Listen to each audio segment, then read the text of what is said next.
এখন তোমাদের আবার প্রশ্ন আসছে, আপু আমরা কোর্সটা কিভাবে কিনবো, তাই না?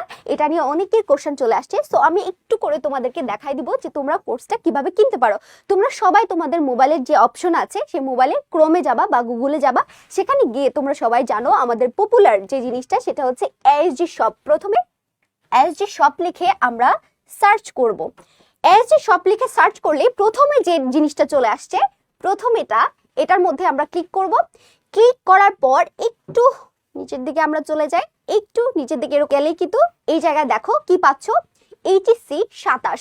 এখন তোমরা বলবা আপু এইচএসসি 27 এর মধ্যে তাহলে 26 এর কোর্স কেন? কারণ তো এখানে যেহেতু তোমাদের 26 27 দুইটা ব্যাচে এনরোল করতে পারতেছে, এবং তোমরা জানো যে এসজি তে যে কোর্সগুলো আসে 26 এর পরীক্ষা যদি শেষ হয়ে যায় তাহলে কিন্তু এই কোর্সটা অফ করে দেওয়া হবে। তো পরবর্তীতে দেখা যায় 27 এর যারা শিক্ষার্থীরা এখানে এনরোল করেছে তারা কোর্সগুলো পাবে না বা ক্লাসগুলো তারা দেখতে পাবে না।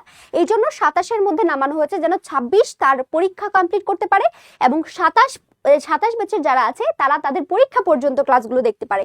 এই জন্য এই 27 এর জায়গায় তোমরা হচ্ছে একটা ক্লিক করবা, যে 27 এর কোর্সগুলো আছে সেখানে ক্লিক করার পর একটু নিচের দিকে গেলে এখানে দেখবা ভিউ কোর্সেস। তারপর একটু নিচে স্ক্রল করবা,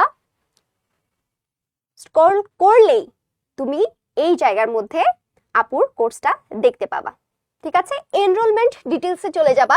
সেখানে গিয়ে অলরেডি দেখতে পাচ্ছ যে 22 জন স্টুডেন্ট আমাদের এখানে এনরোল করে ফেলছে। তো এই জায়গায় গিয়ে তোমরা ক্লাসের রুটিনটা কিন্তু ডাউনলোড করতে পারবে, এবং রুটিনের জায়গার মধ্যে তোমরা কিন্তু এই বিবি 100 কুপন ইউজ করলে 100 টাকা ডিসকাউন্টে কিন্তু এখন ভর্তি হতে পারবে। এটা 10 তারিখ পর্যন্ত, লাস্ট ডেট কিন্তু 10 তারিখ পর্যন্ত। তারপরে কিন্তু সেটা 349 টাকা কোর্সটা হয়ে যাবে। তোমরা হচ্ছে কোর্সটি কিনে চলে গেলেই কিন্তু কোর্সটা তোমার এখানে তোমার জিমেল অ্যাকাউন্টটা বা হচ্ছে তোমার গুগল অ্যাকাউন্ট বা তোমার ইমেলটা তুমি করবা, দিয়ে দিবা, তারপর হচ্ছে কোর্সটা এনরোল করে ফেলবা। তোমাদের সাথে দেখা হবে এবং আরো ডিটেলস নিয়ে, আরো অনেক জিনিস নিয়ে, নতুন নতুন সারপ্রাইজ নিয়ে তোমাদের সাথে দেখা হবে ইনশাআল্লাহ। সবাই ভালো থাকো, সুস্থ থাকো, আল্লাহ হাফেজ।